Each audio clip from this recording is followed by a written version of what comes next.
Ladies and gentlemen, boys and girls, and those who don't identify as either, you are listening to a regular episode of Ratchet and Respectable, except this is the episode all about Diddy. I didn't do what I was supposed to do last week when it came to the podcast. I was working on something else.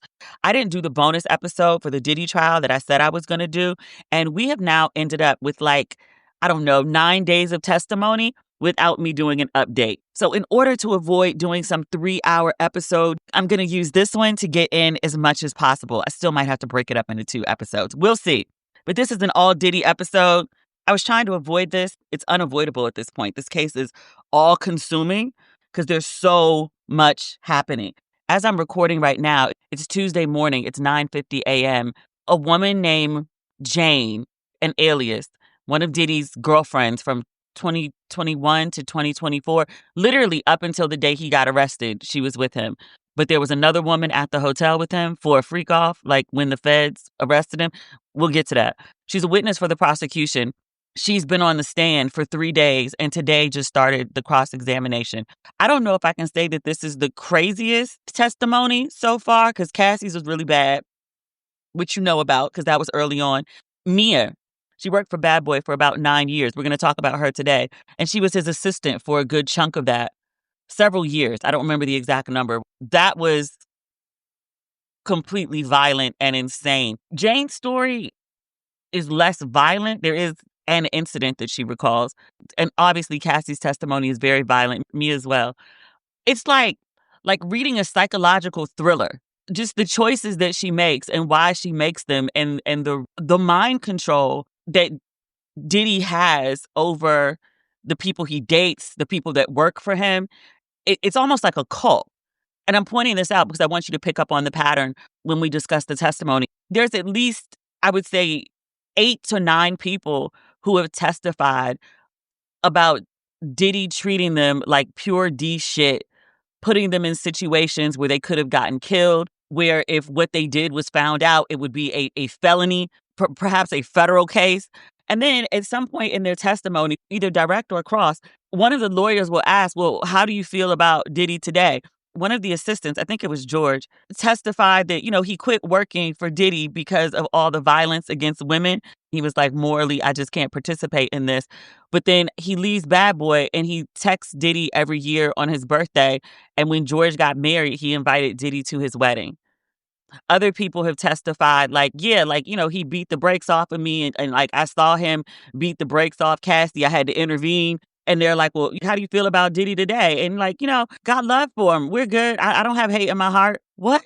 Mia, she accuses Diddy of sexually assaulting her. And then also he threw a computer at her head because the Wi-Fi wasn't working. I don't remember if it was on direct or cross or redirect even. But they asked Mia, you're saying that he did all of this to you, but you still reach out to him after you left. You're saying that he attacked you on multiple occasions. You're saying that he drugged and assaulted you, and you still reached out to him when Kim Porter died? She did. And continued to reach out and check up on him. It's beyond me.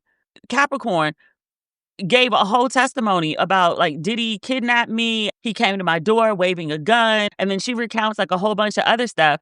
She was willing to go back to Bad Boy. She and her lawyers, she went to Bad Boy and was like, I want to be your chief of staff. What? You'll see the examples as they keep coming up. But I was like, he has some sort of mind control over these people that I do not understand. And people are like, well, it's because he's rich. It's because the money. It can't be the money because wasn't nobody making real money. The woman who said she worked 100 hours a week, I think that was Mia, she was getting paid 50,000 American USD dollars in dineros. He would keep her awake for up to 5 days at a time. Are you making even minimum wage at those hours? I was having a conversation with some friends that work in the industry, and they were like, you remember what that was? You get to go to all the events. You get to go to all the cool shit. I mean, yeah, we did. But we went, and we didn't have to do this. Let's get into it. Because trying to understand the psychology of it, I'm a journalist. I'm not a psychologist.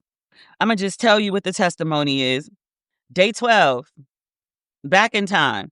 The last time we spoke, Deontay Nash, he was an assistant for Bad Boy. He primarily worked with Cassie. He was on the stand. I just want to make note, because I'm not in the courtroom, of where I'm getting my information from. This portion of the recap, Day 12, Part 1, is sourced from CNN, NBC News, and the Washington Post. So Deontay Nash is back on the stand. He testified that people who worked for Diddy told him at the time that Cassie and Diddy had broken up when Cassie began dating Cuddy in 2011. If you recall from Cuddy's testimony, he said he and Cassie dated for about a year, and he got a call one day from Cassie, like, freaking out because she was like, Diddy found out about us. The result from that is, it's pretty much proven, but I still need to say allegedly to cover my bases. But Diddy and his security guard broke into Cuddy's house. Capricorn testified, I was in the car. Diddy had a gun on his lap. I was in the Escalade that was sitting in the driveway while those two, went inside. Because Diddy was dating Cassie, he allegedly breaks into Cuddy's house. And then maybe the following month, it is alleged that he blew up Cuddy's Porsche while it was sitting in his driveway with a really poorly constructed Molotov cocktail. Deontay is here testifying, and he was like, yeah, they weren't together at the time. 2015, Deontay's on the stand, and unprompted, the judge actually scolded him for this. Deontay just offers, he set up Cassie with Michael B. Jordan while she was shooting a film in South Africa. And Deontay's logic was, he fine, she fine. Why not? Which I find this logic very solid. Deontay testified that Cassie broke up with Diddy after he was seen in public with Gina, which is another one of Diddy's girlfriends. I believe that she was victim 3. There were articles written about how one of the witnesses was refusing to testify. Her lawyer couldn't be contacted. She couldn't be contacted. Allegedly, that person is Gina. Deontay says Cassie, quote, wasn't pressed about Diddy's relationship with Gina. Mia will contradict that when she gets on the stand. He says Cassie was most concerned about how Diddy, quote, running around with other women would affect Cassie's career. I don't know if she thought it would be bad for branding, if people thought Diddy was cheating on her, or if she thought someone else was, getting his affections, then she wouldn't get any attention for her projects. 2016-17, Cassie told Deontay that she and Diddy were inviting another man to their hotel room. Deontay left the room even though he was concerned for Cassie's safety. He said, quote, Diddy can go from happy to chaotic in a split second. 2019, Deontay texted Diddy he was sending love. Diddy responded. This is after Cassie and Diddy had broken up. Believed Deontay was no longer working for Bad Boy. But Deontay texted Diddy sending love, and Diddy responded, quote, yeah, right. Deontay says Diddy was disappointed that Deontay didn't tell him about Cassie and her then trainer, now husband. The same man that she has the 3 kids with, him. Diddy texted, we was fam. And then he also inquired how Cassie was doing. So that's the end of Deontay. And next is Mia. This is still Day 12. She is testifying under a pseudonym. Mia began working for Diddy 2009-2017 as his personal assistant when she was 26 years old. She later became his director of development and acquisitions for Revolt Films. As part of the interview process to work for Bad Boy, Mia went to Combs' apartment with the head of HR. She testified that Diddy answered the door in his underwear. HR introduced Mia to Diddy. HR left. Mia said Diddy later put on more clothes. Mia says she was offered $55,000, but she was only paid $50,000 as Diddy's assistant. She once worked 5 days straight without sleeping. She had an Adderall prescription, and it helped her to function without sleep. On Day 5, she kind of lost it. She says, quote, I had a physical breakdown. My hearing went. It felt like I was underwater. My equilibrium was off. Blurred vision. Out of nowhere, I was hysterical and could not stop crying. She said Diddy finally let her go to sleep. I've been up once for, if you're a regular listener to the podcast, I had insomnia when I was living in South Africa for about maybe 3 weeks. On a few occasions, I was up for longer than 24 hours. Somewhere around hour 26, your mind starts playing tricks on you. I would see things crawling in my peripheral vision. When I would walk, I would randomly bump into things. When she says my equilibrium was off, after 5 days, your equilibrium was off after 1 day. You need to sleep. It's good for you. Mia described the work environment at Bad Boy as, quote, chaotic. It was toxic. It could be exciting. The highs were really high and the lows were really, really low. In November 2011, Mia sent her job responsibilities to another Bad Boy employee after Diddy questioned what she did all day. The list included protect him at all times, Staying within PD, Puff Daddy or P. Diddy, either one, Puff probably to her, staying within PD's eyesight unless he advises otherwise, always while on duty. All caps for both of these. Also, maintaining PD's daily routine in professional and private circles from the minute he wakes up in the morning until the moment he falls asleep at night. Also, anticipating his needs, whims, and moods. She noted her job responsibilities could include anything from, quote, cracking his knuckles to writing his next movie to doing his taxes. She said Diddy could have you stand next to him for 24 hours and not ask you to do one thing.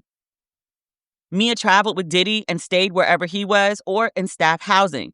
She wasn't allowed to leave his home without permission. She testified that she had an apartment in New York, but her roommates joked that they lived with a ghost.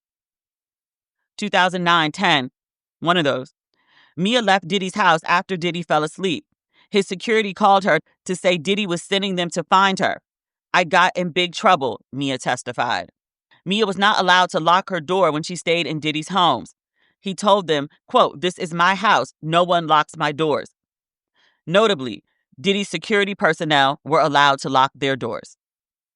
When Diddy was unhappy with Mia, he would punish her by threatening her job and insulting her intelligence. Mia said there was, quote, a lot of getting cursed out and humiliated and berated. Mia described, Diddy's thrown things at me. He's thrown me against the wall. He's thrown me into a pool. He's thrown an ice bucket on my head. He also, sexually assaulted me. If you haven't figured out by now, I don't think I said it at the top of the episode. It bears saying, even if it should be obvious. This whole episode comes with a trigger warning, especially Mia's testimony, especially Jane's testimony. Sexual assault, domestic violence, very, very graphic descriptions. If these are things that trigger you, you should probably stop listening to this episode or following this case because it's all bad, all of it. Mia says once Diddy threw a bowl of spaghetti at her. It landed nearby. He threw it because she needed to change her tampon. He'd asked her to do something. I think he wanted her to go pick somebody up. I think that's what it was. Pick somebody up, pick something up. And Mia said she needed to go to the bathroom first. If I remember this detail correctly, she had been with him for like 5 hours, 6 hours, something like that without a bathroom break. And she was on her cycle. She needed to change her tampon. And so he told her that she couldn't. And she was like, I have to. So he threw a bowl of spaghetti at her because she needed to go to the bathroom before she fulfilled a request from him. This same incident, he berated her in front of others and told her to, quote, get the fuck out his house. She ran outside barefoot and hid in a bush. She stayed in a hotel that night. She said another time, this is what I mentioned before, this was in LA. I think they were on set for a film. I remember her saying they were in a trailer. She said Diddy threw a computer at her head because he was mad the Wi-Fi was not working. The detail about the computer always gets me. Because if you were on a laptop, then you just say a laptop. Nobody calls a laptop a computer. You say laptop. But I was like, did he throw like a monitor at your head? I don't know. 2013, Diddy asked to borrow Mia's phone and then ran off into the men's room at Revolt. Mia chased him because she was scared he would see a text where she badmouthed him. Mia said she was partially inside the bathroom when Diddy slammed the door on her arm multiple times and so hard she thought it was broken. When she saw Diddy later, he told her, quote, I wouldn't want someone going through my phone if I had what you had in there either. He claimed to have sent all of her, quote, compromising or inappropriate photos to his phone so that he had, quote, something on you just in case you got something on me. Mia said she was relieved because she didn't actually have anything compromising on the phone. The jury saw emails that Mia sent to staff members after the incident where she asked someone to pick her up because she was stranded without her phone. When people asked what happened, Mia said in the emails it was, quote, an in-person story. Mia testified that she didn't want to leave a paper trail. She said Diddy constantly stressed confidentiality. Quote, I was supposed to protect him from people, Mia said. Mia says that she and Cassie became like sisters, best friends. She says Diddy and Cassie had a quote, unequal and, quote, toxic relationship with, quote, highs and lows that often included abuse. She said Diddy and his companies paid for Cassie's homes and cars. And when he would get upset with Cassie, Diddy would take away items like her car or her jewelry, quote, all the time. Diddy dictated to Mia when she could spend time with Cassie. It was usually to keep tabs on Cass or get in touch with her through Mia. Mia said she and Cassie were not allowed to go where they wanted, when they were together. When they did something without Combs' permission, quote, something bad, very scary would happen, she testified. Punishment was typically unpredictable, but typically pretty terrifying. The first time Mia saw Diddy beat Cassie was at his LA residence. She said she heard thuds against the wall coming from his second floor bedroom and then saw suitcases fly over the railing into the foyer below. Later, Mia saw Cassie hiding behind a bush, crying and shaking. Mia was at Cassie's apartment one day when Diddy attacked Cassie. She said, quote, me and Deontay immediately tried to stop it. Diddy threw me against a wall so quick and so easily, I realized we were in real danger. Mia started choking up as she described the night Diddy slammed Cassie's head into the corner of a bed. I thought, is he going to kill her? Mia recalled. Diddy told Mia to schedule an appointment with the plastic surgeon and say Cassie fell because she was drunk. Mia says Diddy was violent toward Cassie, quote, all the time. I don't have a number. I would see bruises on her body and fat lips and busted eyebrow, like a gash on her forehead, black eyes, things like that, Mia testified. Cassie would stay in hotels when, quote, her injuries were too obvious to cover up. She wasn't allowed to leave the room until her injuries had healed enough to cover. 2010. It was an awards show weekend. Diddy told Mia to stay at the hotel and keep Cassie company while he was with his children. A friend called to invite Cassie and Mia to a party hosted by Prince. Mia says, quote, Cass and I debated like little kids if we should sneak out of the house. They went, had fun, until Diddy showed up. Mia and Cassie saw him and started running out of the house. But, Mia recalls, Puff caught Cass. He caught up to her and had her on the ground. He started attacking her, but Prince's security swiftly intervened. Mia left and spent the night at a different hotel. The following day, the head of HR told Mia she was suspended without pay for being, quote, insubordinate. The Washington Post reports that as Mia's testifying, she appears to be hyperventilating and describing how, quote, heartbroken Diddy was when he learned that Cassie was dating Kid Cudi. She said, quote, normally he was just angry and aggressive, and this time felt like almost this dark calm before the storm. She added that she was bracing herself for something really bad to happen. 2012, Turks and Caicos. Mia woke up to Cassie screaming for help. She was saying, he's gonna kill me, Mia testified. She said she and Cassie pushed furniture toward the door while Diddy was banging and screaming at it. They ran out of a back room onto the beach and got a paddleboard to flee into the water. The weather shifted dramatically and the sky turned black, Mia remembered. I was trying to weigh if it was scarier to face Mother Nature or go back to Puff. We eventually went back to Puff. Mia would set up Diddy's hotel rooms just how other assistants have testified. After Diddy and Cassie would check out of the room, Mia would do, quote, a sweep for anything potentially damaging to Diddy's reputation that a housekeeper could report to TMZ. She says the rooms would be, quote, a nightmare, with baby oil, candle wax, and sometimes blood to clean up. Diddy told Mia it was period blood. That's part 1. Part 2. Diddy trial, day 12. Mia was often with Cassie before she had a hotel stay with Diddy. She recalls Cassie becoming visibly upset after receiving a message. She told Mia, Puff wants to have a hotel night. Mia says Cassie would be, quote, nervous, really nervous, and she started getting stomach issues because of it. Hotel nights were followed by long stretches that the couple would refer to as man down. They would hole up in a hotel room and sleep for, quote, a day or 2 or 3. Once, Mia went to the hotel to deliver an item and saw Cassie in a blue wig.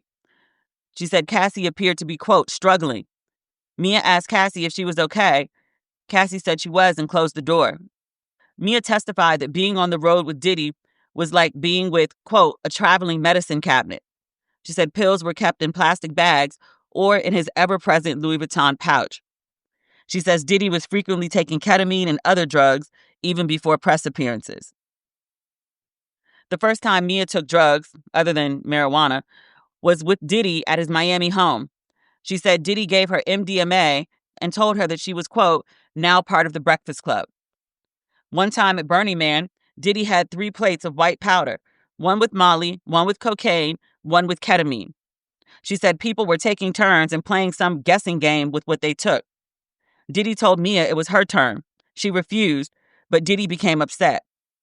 He compiled the dose that he wanted Mia to take. Mia ended up snorting ketamine. She said, quote, "I didn't think I had a choice." She said she tried to blow some of it out when she was out of view. Mia was promoted to work at Revolt Film Production Company. She was still doing some personal assistant duties when she started. She had a new salary of $70,000, and a few years later, it went up to $100,000.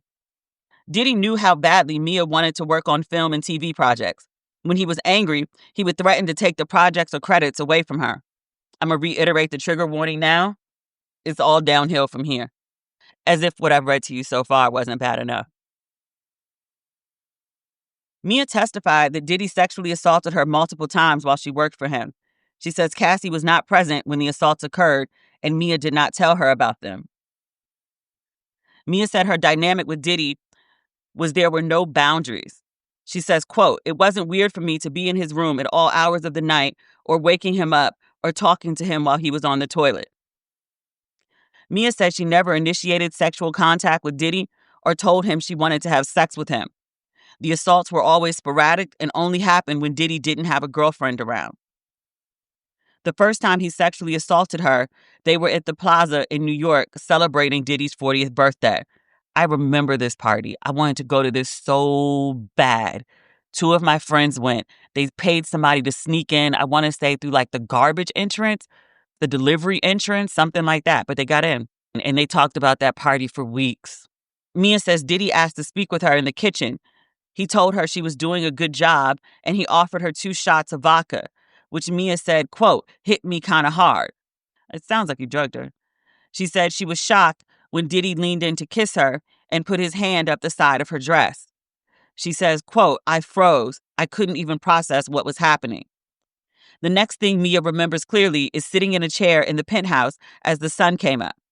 She said she thought that would never happen again, that her boss had probably just been drunk, and that, quote, "it was probably a huge accident." 2009-10.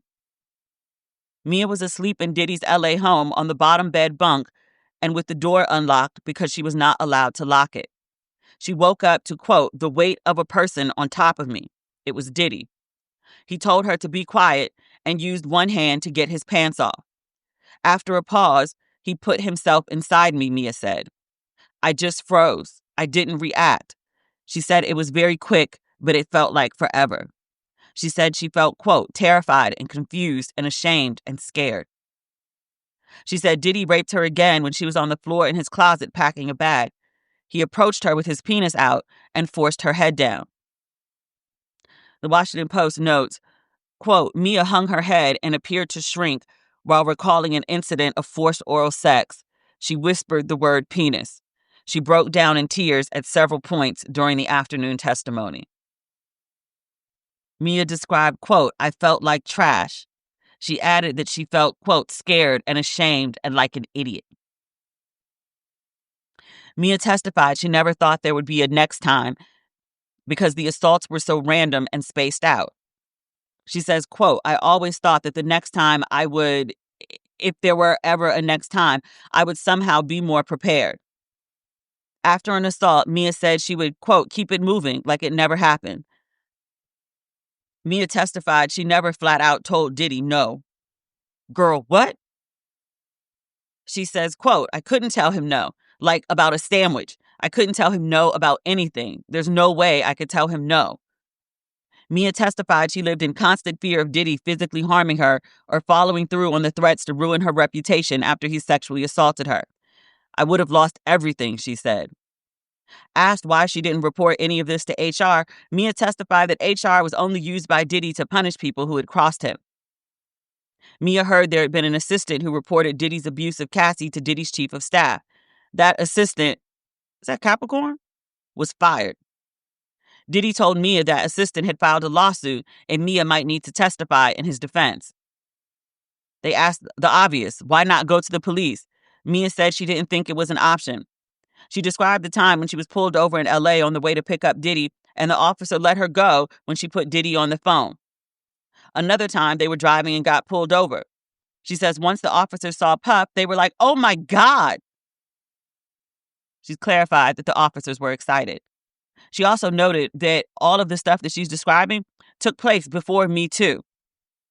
Mia says, quote, I didn't know you had to tell the bad things that happened to you if nobody else saw. And she added, this is, quote, the most shameful thing of my life. I was going to die with this. I didn't want anyone to know, ever. Mia said she is speaking up now because she has a moral obligation to. She says, quote, when you're scared into silence, these things continue to happen to others. Day 13. This recap is sourced from CNN and NBC News. Mia returned to the witness stand for a second day of testimony. She said she regularly wrote love you texts to Diddy, even after being sexually assaulted by him. She testified, it's just how we talk to each other. When the dynamic would shift to the best friend dynamic, you're just desperate to keep it there because you're safe. In 2015, Diddy told Mia to go to South Africa with Cassie while Cassie was shooting a movie. While there, Cassie discovered Diddy was cheating on her. She was devastated, Mia testified. As a result, Cassie ghosted Diddy and Mia was put in the middle. October 2015, Mia says she woke up to 48 missed calls from Diddy and other employees trying to reach Mia to get to Cassie. When Mia spoke to Diddy, she said he was, quote, irate, forgetting what he was talking about, slurring quite a bit, saying irrational things. The same day, in the middle of the night his time, Diddy texted Mia threatening to kill her and take her to HR. Mia texted KK, Diddy's chief of staff, quote, Pup doesn't sound in his right mind. Any reasoning should be made in the AM your time. The repeated calls and texts trying to reach Cassie lasted for days. The jury saw an October 31st message from Diddy to Mia that read, if you don't call me now, fuck it all. And I'ma tell everything. And don't ever speak to me again. You have 2 minutes. Fuck her. Call my house now or never speak to me again. Fuck ABC and all lawyers. Let's go to war. Mia testified Diddy was threatening to tell Cassie about his sexual assaults on Mia, but was framing them as consensual sex. Also, ABC had recently purchased the rights to a show Mia had written, and Diddy was threatening to sabotage the deal. Mia eventually got Cassie to respond, advising Diddy, quote, please just be nice on the phone, please. Mia explained to the jury, I'm tiptoeing. That's the way I would survive, so I didn't make him more mad or make him think I thought what he was doing was wrong. Diddy threatened to fire Mia if she didn't leave South Africa. Mia said she tried to leave, but the change fees for her flight were too expensive for her to pay, and she had paid for her own flight over. Mia also didn't want to leave. She said, quote, it didn't matter what I wanted or what anyone else wanted. It matters what he wants, and he was in charge. Diddy sent 10 more messages directing Mia or Cassie through Mia to call him, and then he fired Mia. He sent her a note, quote, I've come to the conclusion that it's best that we no longer have any dealings. Mia testified she was suspended several times from her job, once for falling asleep after being awake for days. March 2011. Mia was suspended without pay for 5 days for being, quote, insubordinate. Diddy asked her to pick out workout clothing options for him and place them in different parts of his room. He didn't see enough options. Mia testified, quote, he was just screaming and cursing at me and wouldn't stop. And she said, quote, something violent happened, but she couldn't recall the specific details. New Year's Eve, 2010. Mia was on a yacht with Diddy, Kim Porter, and his family off St. Bart's. He became upset that Mia was counting money too slowly and kicked her off the boat. He told me, you better learn to walk on water like Jesus, bitch. Get the fuck out of here. Mia said she hid on the boat until she got a crew member to take her to shore. Once there, the yacht radioed that Diddy wanted her to come back to the boat. She obeyed. Back aboard, Diddy told her that she had to go with him to Vegas or she would be fired. Mia said she tried to run away from her job many times before finally leaving in 2017. She said if she left, she believed Diddy would have blacklisted her in the industry. He would have destroyed my reputation. I was scared of him. In 2016, the chief operating officer of Combs Enterprises told Mia that Revolt Films, which Mia oversaw, was closing. Mia was devastated and confused. She said recently, Diddy had told her that Revolt Film was the only bad boy company that made money that year. She thought Diddy should have told her Revolt Films was done, not the COO. Mia says KK reached out to check on her, and Mia responded. She said, Jesus, I'm going to kill myself. My life is over. I'm so heartbroken, I can't breathe. In 2017, Mia hired employment attorneys to negotiate a severance and bonuses. She asked for $10 million. KK, speaking on behalf of Diddy, told Mia that she had, quote, stabbed Diddy in the back by hiring lawyers. Mia said she settled for $400,000 and she received about $200,000 after attorney's fees. She says that to this day, she has PTSD after working for Diddy and she's unable to work. She said when someone would ask her just a basic question like, where are you? She was flooded with the fear of having to explain where she was because she could be in trouble. In November 2018, Mia reached out to Diddy to express condolences after Kim Porter died. She said she would also reach out to him on Kim Porter's birthday. She said, quote, I felt so terrible for him and his family. Mia still keeps in touch with Cassie. She says in 2023, after Cassie filed the lawsuit, she said Diddy's longtime security guard called her. She said she hadn't heard from him in 2 years. On the call, he noted, quote, Puff and Cass would fight like a normal couple. Mia said her radar went off. D-Rock, that was the security, also said Diddy wanted to speak to Mia. Mia believed Diddy wanted her to publicly defend him. She says Diddy called her. She said she threw the phone, quote, as far as it would go and ran outside. She said it was just so triggering to see that. It was just a reaction. December 2023, February 2024, 2 times, D-Rock contacted Mia again. She said she believes Diddy was trying to verify that she, quote, wasn't a threat. Mia didn't respond. She said D-Rock also asked her for her address to send her a gift. She said she believes D-Rock wanted to send money. RICO! She said Diddy twice contacted Mia asking to speak. She didn't respond. I just didn't want anything to do with him at all, Mia testified. He was the person I was traumatized by. So that was the direct. This is the cross-examination. Usually I just summarize the testimony all together. It says Mia says she posted positive things about Diddy because social media is about showing how great your life is, even if it isn't true. She says after violent incidents, she would confront Diddy about how he treated her. She said Diddy would tell her, I need help. She says one year, Diddy changed his birthday. Like literally, he just decided to change the date of his birthday and made everybody celebrate it on a new date. That's crazy. June 2014, Diddy posted a birthday shout out to Mia on Instagram. The caption read, beside every great man is a great woman. And he added, P.S., sorry I was acting crazy last night. Mia testified that the night before that post, Diddy had threatened my life on the phone.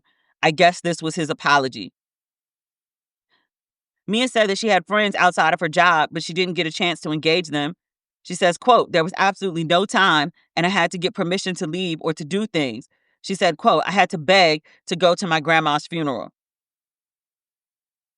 The defense keeps going through Mia's Instagram page, noting her birthday wishes to Diddy. Mia says employees were expected to wish Diddy a happy birthday.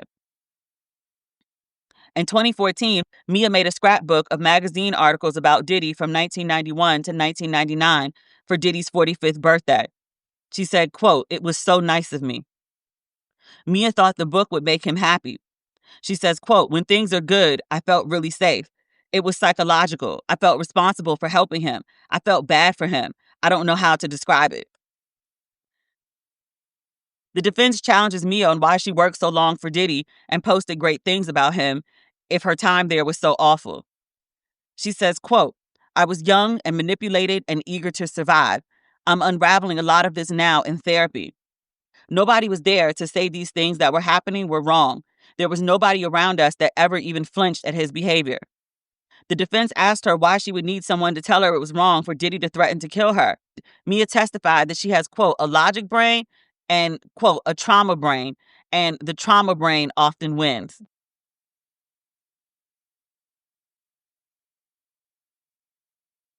Diddy trial, day 14.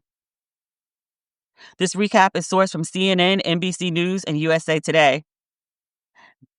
Mia has returned to the witness stand for a third day of testimony. The defense asked Mia about the resume she submitted to work as Diddy's assistant. She was previously an assistant to Mike Myers. The defense notes that Mia listed that she has, quote, thick skin on her resume. She said she doesn't recall that, but she does think she has it. Mia doesn't know if she thinks of herself as a leader. January 2019. After Mia left Bad Boy and months after Kim Porter's passing, Mia texted Diddy she had a nightmare that she was trapped in an elevator with R. Kelly and Diddy rescued her. In March 2019, she sent Diddy a text sending him, quote, all the love in the world. She notes that these texts were sent during tragic times in Diddy's life, i.e. Kim Porter's death, we mentioned this before, and on her birthday. The defense asked if she was still under Diddy's grip after she left the company. Mia says she was, psychologically, and she adds that Puff was her protector. Mia said she used to record Diddy before he hired full-time videographers. The defense asked if she had video of Diddy enraged. She does not. Mia explained that would be, quote, a huge break of trust, loyalty, and confidentiality to record Diddy while he was angry. She says she has no evidence of Diddy being abusive toward her. She didn't tell friends, family, or the police. Mia insists she is not lying about being assaulted by Diddy. She says, quote, I would not lie in this courtroom. She did add that she was, quote, brainwashed by Diddy, and the work environment was filled with high highs and low lows. She said that before. Mia said she only felt confident to come forward publicly after others did. She says that she's still, quote, untangling what happened to her, and she is in therapy. She reiterates that no one batted an eye when Diddy went off. He was still praised by everyone in private and in public. She also says that she was constantly seeking his approval. She says, quote, Diddy was my authority figure. Diddy's threats to tell Cassie that he and Mia were having sex, Mia testified that she was assaulted, made her, quote, internalize blame and shame. She said Diddy told her he would tell Cassie everything, and it made Mia feel as if she had done something wrong. The jury was shown a video of Mia wishing Diddy happy birthday. She says, quote, I love you, and calls him, quote, one of the biggest inspirations in my life. This is very random. Says Diddy auditioned to play James Brown and Get On Up. And notes that Chadwick Boseman secured the role. This was one of the times that she texted Diddy. She said that she texted him when Chadwick passed away.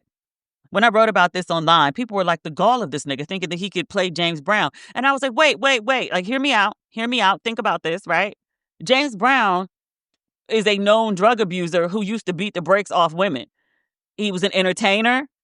He was a dancer. Diddy can dance.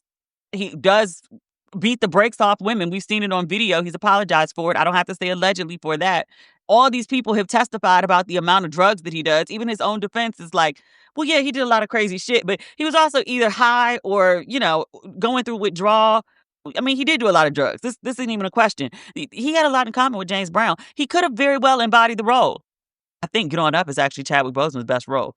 If you haven't seen that movie, go watch it. Like, it starts with, I think he has a shotgun. He's like threatening to shoot somebody because they took a shit in his bathroom. It's wild.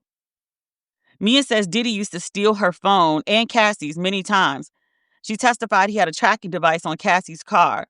She said, quote, I'm not sure what he's capable of. I was terrified. Mia says she was often put in the middle of Cassie and Diddy, and she was forced to lie to Cassie about Diddy's behavior and whereabouts. And she said that she texted Diddy, quote, happy birthday, and a photo of the two of them after all she'd been through with him, 12 days before Cassie's lawsuit. Mia did not initially tell federal prosecutors about the alleged sexual assault. She didn't tell until she had a lawyer. That comes up over and over again, which, yeah, why would you want to talk to the feds without a lawyer? That completely makes sense to me. Mia says she has met with the prosecution 28 times since 2023. She also said that she spoke to Cassie after her lawsuit was filed, and she also didn't tell Cassie that Diddy assaulted her. Mia says even when she was away from Diddy, she was expected to be in constant communication 24/7. She describes, quote, one of Diddy's personalities as pleasant. The rest of them were not. And she also denied the defense's suggestion that Diddy was violent with Cassie on rare occasions. Apparently it was all the time. Mia says she does not plan to sue Diddy over the sexual assault allegations. Defense asked her if she was let go from her job because of alcohol use and being late. Mia says, quote, absolutely not. The defense didn't push further on that. Mia says she briefly worked for Madonna for 8 months after leaving Bad Boy. The defense notes that this runs counter to her claim that Diddy would blacklist her or she wouldn't be able to find a job if she quit. Mia says that Diddy presented to Cassie that they were exclusive. She says Cassie wasn't thrilled when she learned Diddy was dating other women. The defense said, but it was clear that Diddy was dating other women. And Mia says it was not clear to Cassie. Mia never considered reporting Diddy's abuse to anyone. She also didn't scream during the alleged abuse. She says, quote, I was in shock. Mia also didn't seek medical treatment after Diddy slammed the door on her arm. She says, quote, I wouldn't have been allowed. The prosecution asked for a redirect. They asked Mia why she made the scrapbook for Diddy. She said it was to make him happy. They said, why did you keep the person who abused you happy? And Mia said, because when he was happy, I was safe. And the prosecution asked Mia, they said, why didn't you leave? And Mia says, quote, I would have lost anything I knew. She added that she did leave once, and Diddy's chief of staff, KK, told her to go back. Mia also feared for her physical safety. She says, quote, I just knew Diddy's power. Mia says she would have been fired immediately if she reported the abuse to HR. She references a woman, Kayla, who was fired for discussing Cassie's abuse. I thought it was Capricorn. Because Capricorn did tell HR too and was promptly fired a couple days later. And they said it was like because she took an unsanctioned vacation or something like that. No, actually, Capricorn didn't say abuse. Now, let me correct that. Capricorn said something about Diddy's just mad at me because his girlfriend cheated on him. But there's a woman, Kayla, who Mia calls her by name, who was fired for discussing Cassie's abuse. Mia says HR would not have believed her if she said that she was being abused. She would have been, quote, made out to look like a crazy person making everything up. Mia says testifying about being sexually assaulted by Diddy is, quote, the worst thing I have ever had to talk about in my life. So Mia's off the stand. This is still day 14. We got to get to day 19, maybe through 20. Jesus. Next up on the stand is Sylvia Olin. She's director of sales and marketing at the Beverly Hills Hotel. Olin remembers reservations made under the name of Diddy's alias, Frank Black or Philip Pines. Philip Pines is actually a real person. There's a documentary on HBO, I think. But one of Diddy's assistants is named Philip Pines. Philip Pines is not an alias. Sylvia Olin notes it's common for celebrities to use an alias, okay? And she also says that Cassie's name was on the room and that she was able to make charges. The jury is shown hotel receipts from Diddy's stays. In May 2015, there's a $500 charge for oil damage. There's also a $300 charge for cleaning drapes. And there's a fee for picking up candles. If you recall, these are all things that Diddy would use during his hotel nights or freak-offs. Diddy trial, day 15, part 1. This is last Tuesday. This recap is sourced from CNN and NBC News. I put a note here. Court officers removed a woman yelling, quote, Diddy, these motherfuckers laughing at you. The woman is a regular courtroom spectator who claimed to be a transit employee. She also yelled, quote, it's not right what they're doing to him. I also have the note that a man in the courtroom violated the pseudonym order by referring to Mia by her real name on his YouTube channel. He has been banned from the courtroom. I wrote courtroom. Was he banned from the whole courthouse? That's more likely. I also have the note that prosecutors want to introduce excerpts from Diddy's recorded jail calls of him planning a social media campaign around his birthday. That's to back up what Mia was saying about how his birthday was this really big deal and everybody was expected to post. Next on the stand is a man named Eddie Garcia.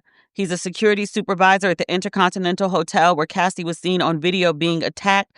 I think that was March 2016. The video that ran everywhere, the one CNN got when Cassie was attacked at the elevator bank, Diddy ran down the hallway in a towel, that video. He has been granted immunity for his testimony. Eddie was 24 years old at that time, and he earned about $10.50 an hour. That's a detail that may explain his choices. Eddie says while he was on shift, he learned that there had been a domestic dispute at the hotel. He didn't immediately recognize who was involved, and the police were not called. He said, but shortly after the incident, KK, Diddy's chief of staff, she called the security desk, and she asked for a copy of the video of the domestic dispute or to see it. And she said that the guy on the camera, that would be Diddy, had been too intoxicated to recall what happened. Eddie told her that she would need to contact hotel management or get a subpoena. An hour later, KK arrived at the hotel and again asked to see the video. She, quote, wanted to know what they were dealing with. Eddie reiterated, hotel management or get a subpoena. But he did tell her, off the record, it's bad. That night, KK called the security desk again and asked Eddie to hold on because someone wanted to speak with him. It was Diddy. Eddie said Diddy, quote, sounded very nervous, just was talking really fast. Diddy told him that he had a little too much to drink and that Eddie knew how things was. Diddy added, if the video got out, it could ruin him. Eddie told him the same thing he told KK multiple times before, hotel management or get a subpoena. Eddie sent an email to the GM and the head of security saying Diddy requested a meeting about the video. Eddie left work that day and he went on home, and then he got a call on his cell phone, which made him nervous because he had not given KK his number. KK passed the phone to Diddy once again, and Eddie testified that Diddy said that Eddie sounded like a good guy and that was someone who wanted to help. Diddy said he was concerned the video could get out and it would ruin his career. Eddie said he didn't have access to the video, but Diddy told him that he sounded like he wanted to help and he believed Eddie could make it happen. Diddy added he would take care of Eddie, which Eddie understood to mean financially. RICO! Eddie called his boss at work, and the boss said that he would get the footage off the server for $50,000. Sirs. You hold the career of a multi-millionaire, and not just like, oh, he got like 5 million, he got like 10 million, like hundreds of millions of dollars at his disposal. Maybe not liquid, but he can get access to money that he needs. You hold his career and possibly his freedom if that tape got out and there were charges filed in your hands, and you asked for $50,000. That tape was minimum $500,000, and that's on the cheap end. That was easily a $5 million tape. Easy. Eddie called KK and Diddy back to tell them they had a deal. Eddie testified Diddy said to him, quote, Eddie, my angel, I knew you could help. I knew you could do it. The following day, Eddie's boss downloaded the video onto a thumb drive. Eddie called KK and Diddy to tell them. Diddy asked Eddie to bring the USB to him quickly and gave him an address to meet him. Eddie arrived at the high-rise building. Diddy security took him to meet Diddy. Eddie says, quote, Diddy was smiling, excited, just looked happy, and he again referred to Eddie as, quote, my angel. Eddie handed Diddy the USB, and Diddy left the room. When he returned, Diddy told Eddie the USB had to be the only copy, clearly it wasn't, and to make sure there was nothing on the cloud. Eddie called his boss to verify. The boss said sure. Eddie told Diddy he was concerned about Cassie filing a police report, as that could come back on him. Diddy told him Cassie wanted the video gone too. Diddy called Cassie on FaceTime, and she said that she had a movie coming out and it wasn't a good time for this video. Diddy asked Eddie for his ID and also asked for the ID of Eddie's boss and the security guard who responded to the incident. Eddie testified that the original security guard was, quote, very by the book and wouldn't be on board. So Eddie's boss found another officer who would pay ball. Eddie signed paperwork saying he gave Diddy the only copy of the video. He also signed an NDA that was printed on bad boy letterhead and used its New York office address. RICO! Eddie said he didn't read the document before signing because he was nervous. One part of the agreement read, this comes up, recipient understands that Combs is a highly prominent recording artist and the confidential information is a material concern. Okay. It also says, it's in legalese. The short version is, if Eddie violates essentially NDA, then he would have to pay Diddy 1 million American USD dollars in dineros. He signs this document. I'm like, sir, you make $10.50 an hour. Where you getting $1 million from? After Eddie signed the document, he said Diddy left the room and returned with a brown bag and a money counter. He put $100,000 through the counter. Remember, the guy asked for 50. He put $100,000 through the counter, and he says KK and security were in and out of the room while this was going on. Diddy gave Eddie the money, RICO, and offered to walk him out. He cautioned Eddie not to make any big purchases. When Eddie left, he checked his rear view to make sure he wasn't being followed.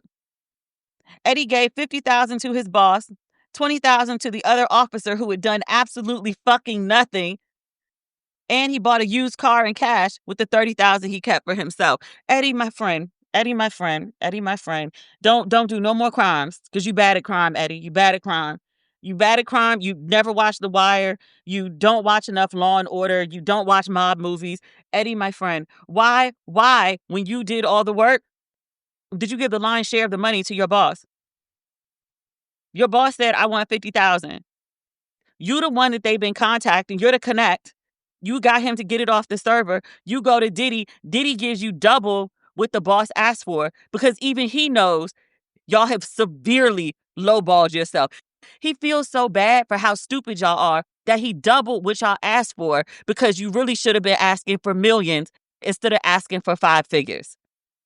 I know $50,000 is more than your annual salary and the boss's salary too. Y'all are in the process of committing a felony.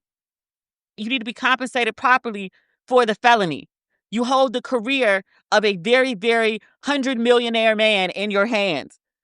You got to ask not for the shit that you think is worth, for the shit that he thinks is worth. Come on, Eddie. Come on, Eddie. Come on, Eddie. And the cop that did nothing, you got $10,000 more than the man who did absolutely nothing, who just happened to have the correct job title in case something ever came back, which nobody thought it would. And here you are testifying before the grand jury all these years later. Was the $30,000 you took worth this shit now? He also didn't report the money to the IRS. Now, the judge granted him immunity. Does that grant him immunity from the IRS? Eddie, to make the best of the situation after you already asked for the $50,000. Your boss thought it was only $50,000, Eddie. You done did all the work. You should have told your boss, like, well, I'm going to give you the 30 because you actually got the whatever, but you need to give me, 20, and you should have paid old boy 5,000, because that's 5,000 he didn't do shit for. That's money he literally did nothing for. Give him 5,000. So you would have had your 50,000. You would have had your 15,000 in profit. You would at least had a good $65,000 for yourself instead of the 30. You did all this shit to go buy a used fucking car. Somebody's secondhand car that had been marked up and depreciated even further the minute you drove it off the lot. Was it worth it for $30,000? I'm not judging Eddie for doing criminal shit. Just to be clear, I got a number. It's more than 5 figures. It's more than 6. I will do criminal shit for a fee. It's going to be some change your life type money, though. Oprah and Tyler Perry might not think it's worth it, but the average person would be like, well, for 50 mil, no kids were harmed, hear her out. You're not going to be sitting up here talking about you did some criminal shit that landed you in the middle of a federal investigation 9 years later for 30,000 motherfucking dollars. That's crazy. That's crazy. A whole bunch of shit in this case is crazy.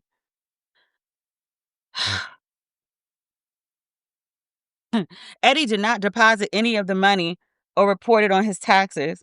And he said a week later, he was at work. He noticed the incident report and security footage were no longer on the security computer. He said a few weeks after the whole thing happened, Diddy called him. He said, quote, "Happy Easter, Eddie, my angel. God is good. God put you in my way for a reason."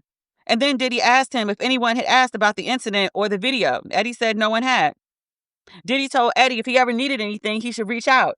And Eddie actually did. He reached out the following year asking if Diddy had any work for him in LA, and Diddy never responded. When the video resurfaced in 2024, this is 8 years after it happened, Eddie spoke to his former boss and the other security officer. He deleted the messages, though. He said when the feds contacted him, he wasn't honest about his involvement until he got a lawyer. I wouldn't be either. I'm not mad at these people. Somebody told him not to talk to the feds without a lawyer. He got that part right. I talk about you when you do bad. I talk about you when you do good. On cross-examination, the defense asked Eddie if he got a good feeling about Diddy. And they point out, they said that Diddy acted professionally in the transaction. Sir, this is criminal. He acted professional while committing crime. Like, well, he was decent about it. He wasn't an animal about the crime. Like, he acted professionally. He had manners. He said please and thank you. That's got to count for something, right? The fuck? The defense noted in the NDA that Eddie didn't read. They said it allowed for Eddie to speak to law enforcement or the government without being in breach of the agreement. I think they're trying to like take a dig at Eddie for not being honest with the feds up front. But they do note that the NDA required Eddie to notify Diddy if the government contacted him.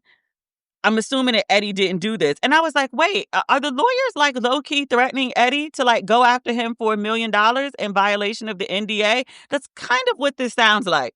And I was like, are you attempting to witness tamper while in a federal courtroom? Is this happening? Nobody flagged it though. And I was like, am I the only one that's hearing this? The NDA also included a non-disparagement clause. I really think they're going to try to go after Eddie. Give you context for this as much as I can. There is so much going on behind the scenes of this trial. I can't really say more than that, but it is complete chaos. And the idea that like because Diddy is on trial that like everyone is safe or everyone is calm, that is not the case.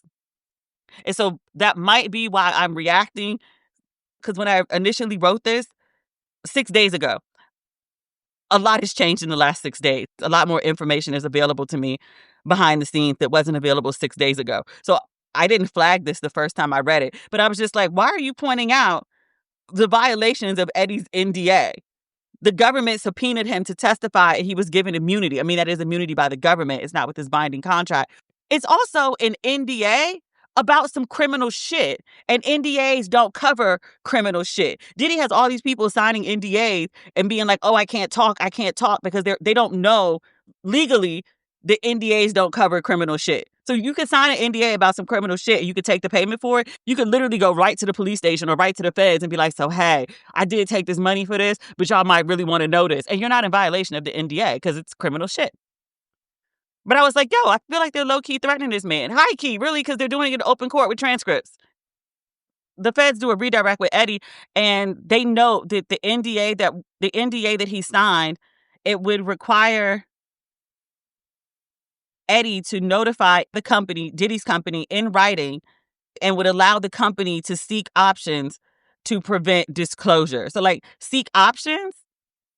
What does that mean? It could go a whole bunch of different ways, but it's sounding like light RICO, like baby RICO, baby witness tampering, not full out witness tampering, but like an implication of we about to try to cover some shit up. Part 2. There's only 2 parts. Day 15. On the stand now is Derek Ferguson. He's the former head of the finance department for Combs Enterprises. He was the CFO at Bad Boy from 1998 to 2012, and then he became the chief operating officer of Revolt Media and TV until 2017. Derek's responsibilities included setting budgets, accounting, record keeping, as well as involved in some joint ventures and strategic partnerships. Derek says that occasionally Diddy's personal finances would also be part of his responsibilities. So the feds asked Derek to verify a laundry list of bank accounts, real estate holdings, credit cards, and other financial records connected to Diddy, and also confirmed that Diddy had signature power over all these funds. Derek says initially when he interacted with Diddy, it was regularly, a couple times a week, but he said when there was a company president, interactions were less frequent. And he said when there was no president, he responded directly to Diddy. And he said most senior executives at Bad Boy had American Express corporate cards, including Diddy. Derek said Diddy would charge business and personal expenses on his card. The accounting team would determine which business or entity a charge pertained to and then use that business's account to pay it off. That sounds like a fucking mess. Derek said it was common to pay performers in cash, and sometimes a performer's manager would bring cash to the finance department to process. He testified that he was not aware that Diddy's security carried cash. Is it me? This sounds like an alley-oop for the IRS. Because if they can't get you on nothing else, they'll Capone you. Everyone knows the man is the head of the Chicago mob and is responsible for multiple deaths.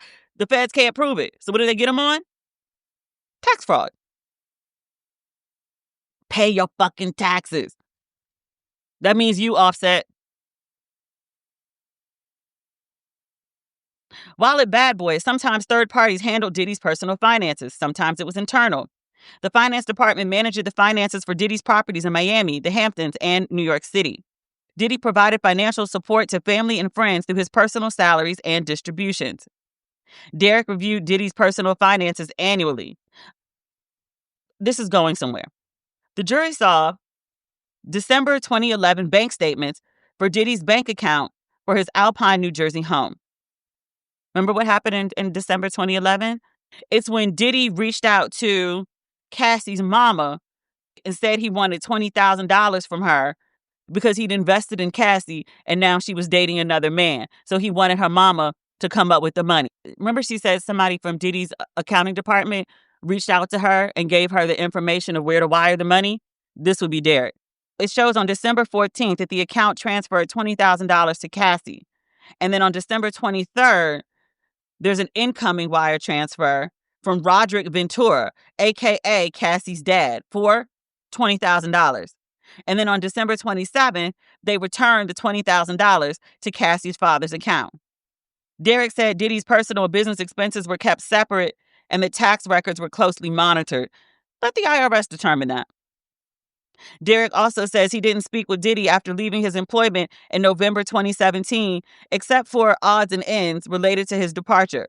He also said he occasionally reached out on the holidays. Derek also says September 16, 2024, he said he hadn't talked to Diddy other than, what he just described, the holiday reach outs. Diddy sent him a text asking to meet up and talk and get some advice.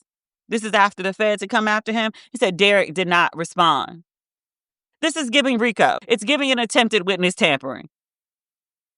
On cross-examination, Derek said Diddy oversaw the creative direction and Diageo provided funding. Diageo is Ciroc.